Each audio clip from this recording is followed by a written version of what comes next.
बहुत पुरानी समय की बात है। किसी पहाड़ी इलाका में एक बड़ा सा स्कूल था। उस स्कूल में बहुत सारे बच्चे पढ़ाई करते थे।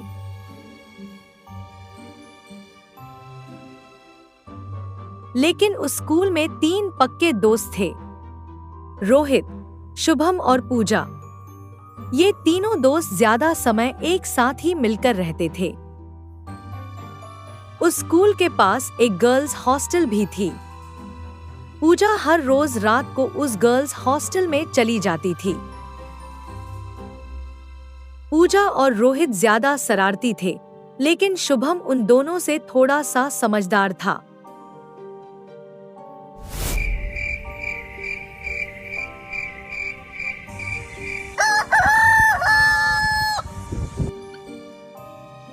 एक दिन वो तीनों मिलकर आपस में कुछ बात करते हैं। यार शुभम, हमारे घर वाले बात कर रहे थे कि मैंने सुन लिया, हमारे स्कूल के पीछे जो पहाड़ है उसके पास ही जो जंगल है ना, वहां से डरावने आवाजें आते हैं यार। मुझे लगता है कि वहां पर भूत रहते हैं। हाँ यार रोहित, तू बिल्कुल सही कह रहा है। हमारे स्कूल के जो चपरासी है ना, रूबी आंटी, उन्होंने ही मुझे बताया था इस भूत के बारे में।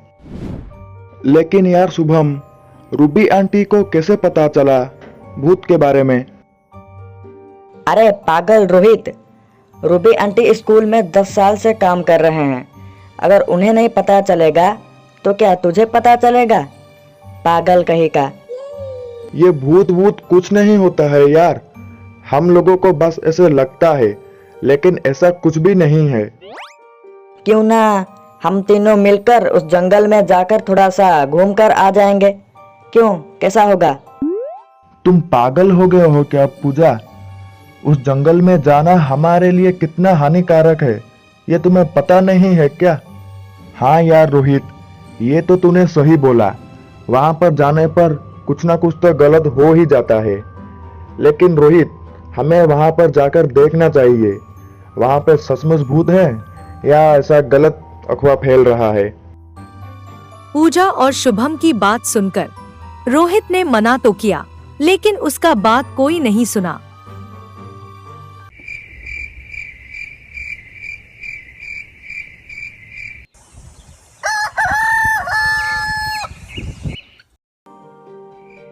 फिर एक दिन के बाद तीनों दोस्त मिलकर सीधा उस पहाड़ी में चले जाते हैं।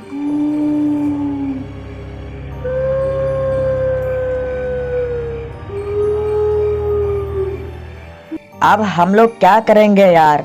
इस पहाड़ में तो आ गए, लेकिन उस पहाड़ के उस पार कैसे जाएंगे? अब मेरा दिमाग कुछ काम ही नहीं कर रहा है। अरे पूजा, तुम परेशान मत हो, हम दोनों हैं ना तुम्हारे साथ। चलो आगे चलते हैं। तीनों दोस्त मिलकर पहाड़ी में तो आ गए, लेकिन पहाड़ के उस तरफ तो जंगल है ना। अब पहाड़ के उस तरफ कैसे जाए, ये उनको समझ में नहीं आ रहा था। तीनों दोस्त पहाड़ के उस तरफ जाने की तरकीब सोचने लगे, और तभी पूजा को कुछ नजर आ जाती है। रोहित, शुभम, तुम दोनों जल्दी से मेरे पास आ जाओ। यहाँ पे देखो, इधर में जंगल जाने का रास्ता है। जल्दी से तुम दोनों आ जाओ। पूजा की बात सुनकर रोहित और शुभम जल्दी से दौड़ के पूजा के पास पहुंच गए।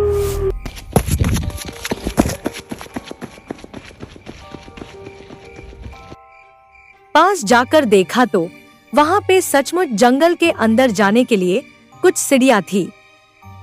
सीढ़ियों से उतरकर नीचे जा ही रही थी कि पूजा की पैर फिसल गई और वो नीचे जंगल में गिर गई। लेकिन रोहित और शुभम उधर ही रह गए। अरे रोहित, पूजा तो नीचे गिर गई यार। अब उसे हम कैसे ढूंढेंगे? इसके घर वाले को हम क्या जवाब देंगे? मुझे बहुत डर लग रहा है यार। ये डरने का टाइम नहीं है शुभम। पूजा को बचाने के लिए हमें जल्दी से नीचे जाना पड़ेगा। चलो चलते हैं। जल्दी से वो दोनों जंगल के अंदर पहुंच जाते हैं, और तभी उन्हें एक डरावनी आवाज सुनाई देती है।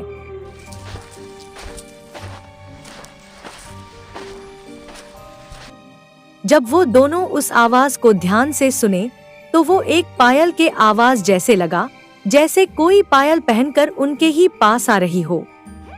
रोहित और शुभम बहुत ज्यादा डर गए, फिर भी हिम्मत से आगे बढ़ने लगे और वहां पे एक औरत खड़ी थी। शुभम यार, देखना वहां पे तो एक औरत खड़ी है। अरे बाप रे, ये कोई भूत या चुड़ैल तो नहीं? अगर ऐसा हुआ हमारा मरना तो पक्का है। चलो जाके देखते हैं ये औरत इस जंगल में अकेली क्या कर रही है। रोहित और शुभम हिम्मत से उस औरत के पास गए।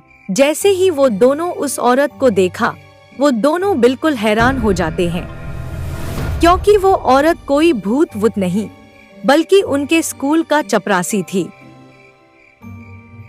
अरे रूबी आंटी, आप इस घने जंगल में क्या कर रहे हो, वो भी इतने रात को?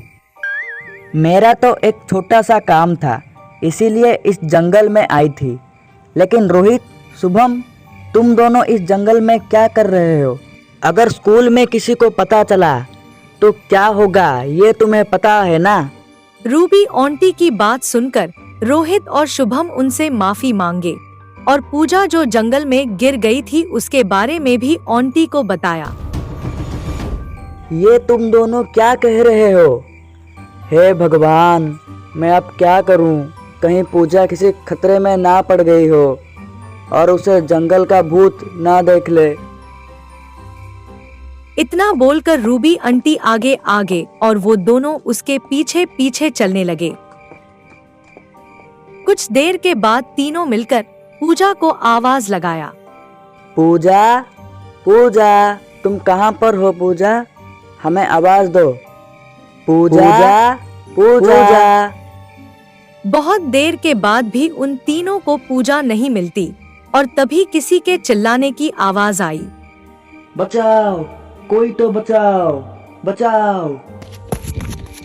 तीनों जल्दी से उस आवाज के तरफ चले गए और पास जाकर देखा तो तीनों चौंक जाते हैं। वहां पर एक डरावना भूत खड़ा था और उसके पास ही पूजा भी थी। मैंने तुझे कितनी बार मना किया है कि किसी इंसान के सामने मत आना और किसी इंसान को मत डराना, लेकिन तू मेरी बात क्यों नहीं सुनता? मैंने इस लड़की को नहीं डराया, बल्कि मैंने तो इसकी जान बचाई। लेकिन ये लड़की अपने आप मेरे पास आ गई। अब मैं इसे नहीं छोड़ूंगा। हा हा हा हा।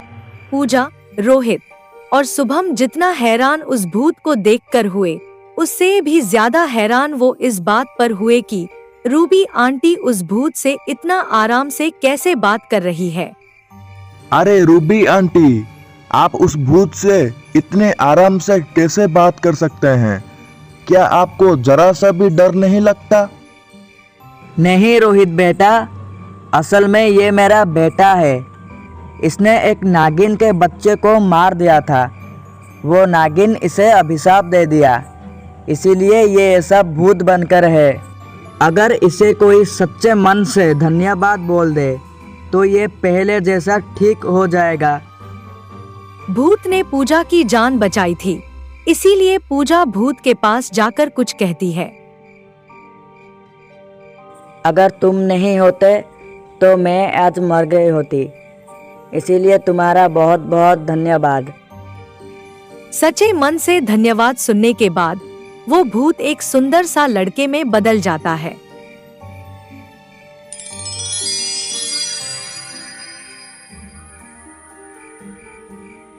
और सब मिलकर फिर से उस स्कूल में चले जाते हैं।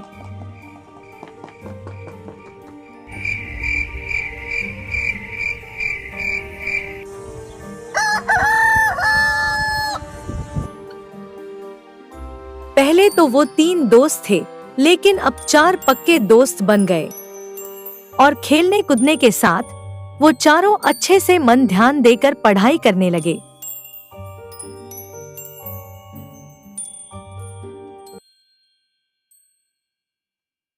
ऐसे ही और कहानियां देखने के लिए हमारे चैनल को जरूर सब्सक्राइब करें।